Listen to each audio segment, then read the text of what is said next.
एक समय की बात है। हिमालय की खाड़ी के किनारे एक छोटे से शांत गांव में राहुल नाम का एक युवा लड़का रहता था। राहुल अपने क्रोधी स्वभाव और चंचल मन के कारण गांव भर में प्रसिद्ध था। उसका मन हर समय विचारों से भरा रहता था। सोचो कि उसके विचारों के तूफान ने उसके मन को एकदम बेचैन कर दिया था। उसके जीवन से शांति मानो गायब हो गई थी और वह हमेशा अपने ही ख्यालों में खोया रहता था और तनावपूर्ण जीवन जी रहा था। उनके अशांत मन और क्रोध के कारण उनके अपने परिवार के सदस्यों और गांव वालों से भी संबंध अच्छे नहीं थे, जिससे वह और भी अधिक अकेला और अपमानित महसूस करने लगा। वह और भी अधिक मानसिक तनाव की स्थिति में चला जाता है। एक समय की बात है, राहुल अपने गांव की गलियों में घूम रहा था। तभी उनकी मुलाकात एक बौद्ध भिक्षु से हुई जो एक पेड़ की छाया के नीचे ध्यान में बैठे थे। बौद्ध भिक्षु के चेहरे से निर्मल शांति की आभा झलक रही थी। इस असीम शांति में राहुल बौद्ध भिक्षु की ओर आकर्षित हुआ। जब राहुल बौद्ध भिक्षु के करीब आया तो उसे अपने आसपास एक सकारात्मक ऊर्जा का एहसास हुआ। भरत को एहसास हुआ कि इस असीम शांति और सकारात्मक ऊर्जा का स्रोत कहीं न कहीं इस बौद्ध भिक्षु के भीतर ही है। इसलिए वह वहीं बैठकर उसकी आंखें खुलने का इंतजार करने लगा। थोड़ी देर बाद जब बौद्ध भिक्षु की आंख खुली तो उसने एक युवा लड़के को अपने सामने बैठा पाया, जो बहुत तनावग्रस्त और नकारात्मक भावनाओं से भरा हुआ लग रहा था। राहुल ने बौद्ध भिक्षु की ओर उदार भाव से देखा और बहुत विनम्रता से कहा, मालिक, मेरा मन बहुत अशांत है और मेरे मन के विचार मुझे खाए जा रहे हैं। मुझे एक पल के लिए भी शांति महसूस नहीं होती। क्या आप मुझे सिखा सकते हैं कि मैं अपने अशांत मन को कैसे शांत करूं? बौद्ध भिक्षु ने राहुल की पीड़ा को समझते हुए करुण दृष्टि से देखा और कहा, मेरे प्यारे बच्चे, मैं तुम्हें एक कहानी सुनाना चाहता हूँ। इस कहानी में मानसिक शांति और खुशी के रहस्य छिपे हैं।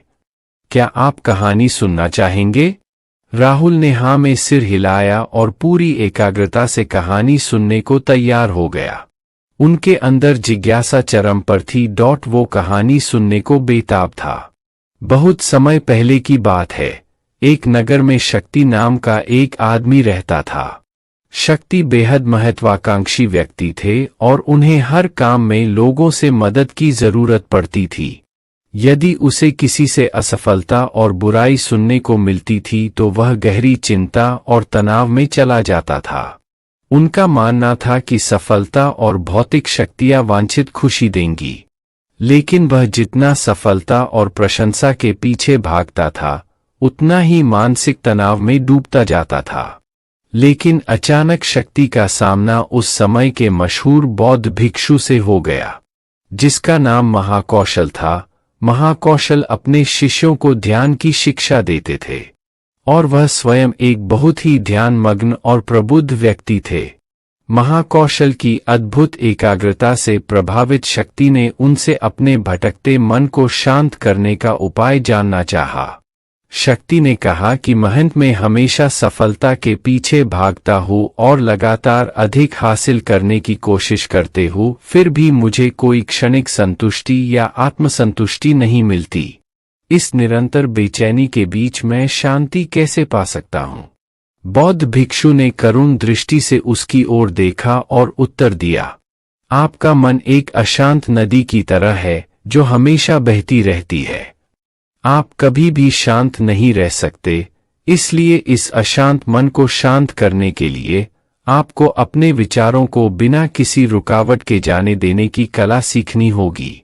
शक्ति को आश्चर्य हुआ और उसने पूछा कि मैं अपने विचारों को कैसे जाने दूं? आखिर मैं भी तो अपनी इच्छाओं और महत्वाकांक्षाओं से बंधा हुआ हूं। यह सुनकर बौद्ध भिक्षु मुस्कुरा दिए। बौद्ध भिक्षु कहा, कल्पना करें कि आपके हाथ में पानी का एक गिलास है। अब आप इसे जितनी देर तक पकड़कर रखेंगे यह उतना ही भारी होता जाएगा, और अगर आप इसे काफी देर तक पकड़े रहेंगे तो आपके हाथ में दर्द होने लगेगा। लेकिन अगर आप उस पकड़ को ढीला कर दें और छोड़ दें तो आपका बोझ खत्म हो जाएगा। राहुल ने पूरी कहानी और उसका संदेश ध्यानपूर्वक सुना। वह समझ गया कि अपने विचारों और इच्छाओं से चिपके रहने से उसका बोझ बढ़ जाता है और अंदर ही अंदर अशांति पैदा कर देता है। अब राहुल को कहानी का अंत सुनने की उत्सुकता से प्रतीक्षा थी। कहकर बौद्ध भिक्षु ने कहानी जारी रखी। एक बौद्ध भिक्षु की बात मानकर शक्ति ने विचारों को त्यागने का अभ्यास शुरू कर दिया। वह बिना किसी पूर्व निर्णय के अपने विचारों और भावनाओं को आते और जाते देखता था। अब उसने विचारों को पकड़ना बंद कर दिया था। विचार उठते थे और अपने आप चले जाते थे। धीरे धीरे उसे यह एहसास होने लगा कि उसकी इच्छा और भावना ही सभी दुखों का कारण है। जैसे जैसे शक्ति ध्यान में गहरे उतरते गए, उन्होंने पाया कि वर्तमान में जीना ही आंतरिक शांति का एकमात्र स्रोत है। वह खुद को वर्तमान में स्थापित करके अपने मन की निरंतर बकवास से छुटकारा पा सकता था। धीरे धीरे शक्ति का मन एक शांत झील की तरह हो गया जो बाहरी दुनिया को अपने अंदर प्रतिबिंबित करती है। उन्होंने जीवन की सादगी में संतोष को अधिक महत्व दिया और भौतिक संपत्ति के प्रति अपना लगाव छोड़ दिया। जैसे ही शक्ति में ऐसे बदलाव की खबर लोगों के बीच फैली, दूर दूर से लोग मार्गदर्शन लेने आने लगे। लोगों को विचारों को मुक्त करने की कला सिखाना और उन्हें अपने भीतर शांति खोजने के लिए मार्गदर्शन करना, वह लोगों के बीच शांति और ज्ञान का प्रतीक बन गया। शक्ति और साधु की कहानी समाप्त कर महाकौशल बौद्ध भिक्षु कुछ देर के लिए चुप हो गए ताकि इस कहानी का अर्थ राहुल के मन में अच्छी तरह बैठ जाए। राहुल ने बौद्ध भिक्षु की ओर देखा तो उनकी आंखों में अब एक नई समझ दिखाई दे रही थी।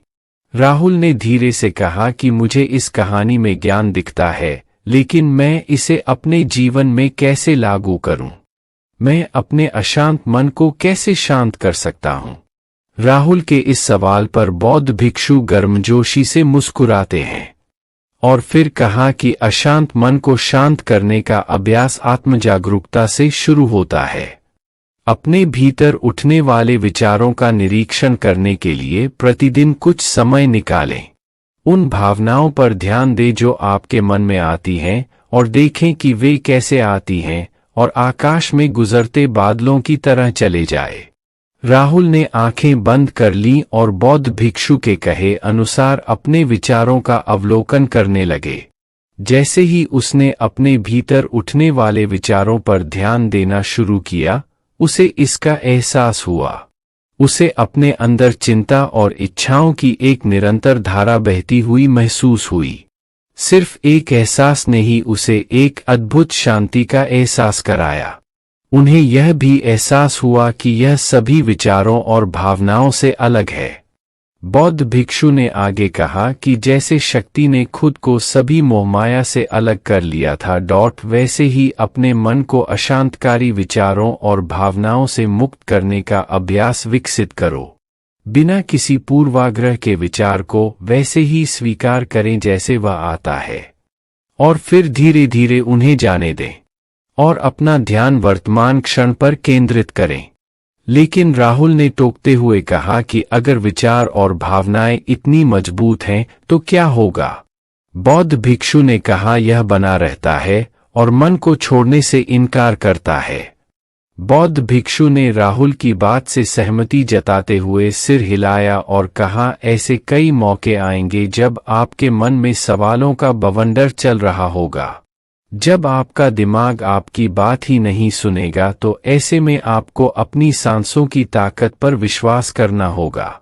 एक बार फिर भिक्षु ने राहुल से कहा अपनी आंखें बंद करो और अपनी सांसों पर ध्यान केंद्रित करने के लिए अपने पेट को ऊपर उठता हुआ और मथता हुआ महसूस करें। बौद्ध भिक्षु ने बताया कि जब भी आपका मन अशांत हो तो तुरंत अपनी सांसों पर लौट आएं। सांस की वाद्य गति आपको तुरंत वर्तमान के चरणों में वापस खींच लेगी और आपको शांति का अनुभव कराएंगी। एक बौद्ध भिक्षु के निर्देशानुसार आने और जाने वाली सांसों पर ध्यान केंद्रित करने का प्रयास करे। इस छोटे से व्यायाम से उन्हें मानसिक शांति का अनुभव हुआ। उसे याद आया कि उसकी सांसें हमेशा उसके साथ थी, जो उसे वर्तमान क्षण की याद दिलाती थी, आराम और शांति लाती है। राहुल के इस विकास को देखकर बौद्ध भिक्षु मंद मंद मुस्कुराए और बोले, मेरे प्रिय, बेचैन मन को शांत करना एक ऐसा अभ्यास है जिसमें बहुत प्रयास और दृढ़ इच्छा शक्ति की आवश्यकता होती है, क्योंकि लगातार व्यायाम से मांसपेशियां मजबूत होती हैं। उसी तरह नियमित अभ्यास से मन भी शांत होता है। स्वीकृति में सिर हिलाते हुए इस बौद्ध भिक्षु को धन्यवाद देते हुए उन्होंने वादा किया कि आज से वह अपने अशांत मन को शांत कर सकेंगे और अपनी गैर शक्तियों को मुक्त कर सकेंगे। बौद्ध भिक्षु ने राहुल के कंधे पर हाथ रखकर कहा, मुझे आपकी क्षमता पर बहुत भरोसा है और आपको जल्द ही आंतरिक शांति मिलेगी। लेकिन याद रखें कि यह आसान नहीं होगा। लेकिन अगर आप दृढ़ इच्छा शक्ति और खुले दिल से प्रयास करेंगे तो आप निश्चित रूप से वह शांति पा लेंगे जो आपके अंदर है। उस दिन से राहुल अपने अशांत मन को शांत करने का प्रयास करने लगा और हर दिन ध्यान करने के लिए एक अलग समय निर्धारित किया। उसने अपने मन में उठने वाले विचारों को बिना किसी रोक-टोक के जाने दिया और अपनी सांसों के जरिए खुद को वर्तमान में बनाए रखने की कोशिश की। समय के साथ अभ्यास करते हुए राहुल को अपने अंदर शांति का अनुभव हुआ। जैसे जैसे समय बीतता गया, राहुल को ज्ञान और शांति का स्रोत कहा जाने लगा। जैसे जैसे समय बीतता गया, भरत को ज्ञान और शांति का स्रोत कहा जाने लगा। ग्रामीण अपने अशांत मन को शांत करने के लिए राहुल के पास आने लगे।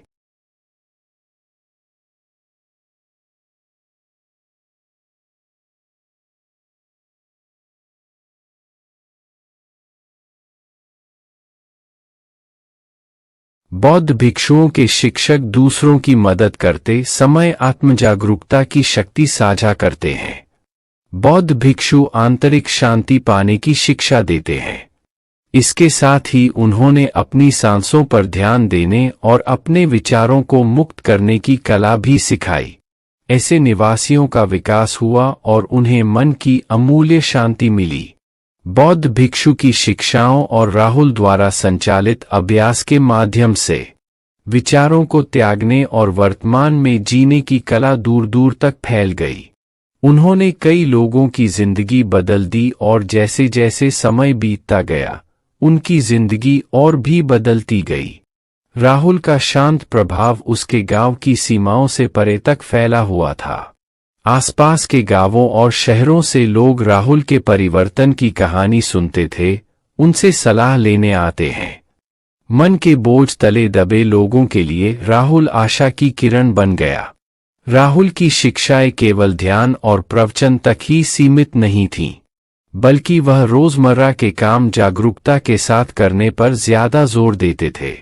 वह लोगों को अपनी भावनाओं के प्रति जागरूक रहने की याद दिलाते थे। इस बात पर ध्यान दें कि आप दिन भर में क्या करते हैं और अपने आसपास होने वाली घटनाओं पर आप कैसे प्रतिक्रिया करते हैं। हर काम पूरी जागरूकता के साथ करें। जब आप खाएं तो प्रत्येक टुकड़े के स्वाद का आनंद लें। जब आप सूरज की रोशनी के सामने खड़े होते हैं तो उसकी गर्मी महसूस करें। लोग क्या कहते हैं, उसे ध्यान से सुनें और समझें। छोटे छोटे बदलावों से लोगों के जीवन में चमत्कारिक परिवर्तन आते हैं। राहुल की शिक्षाओं से लोगों ने सीखा कि जीवन का आनंद वर्तमान में जीने में है। दोस्तों, यह कहानी का अंत है। मुझे आशा है कि आपने इस मोटिवेशनल स्टोरी से बहुत कुछ सीखा होगा।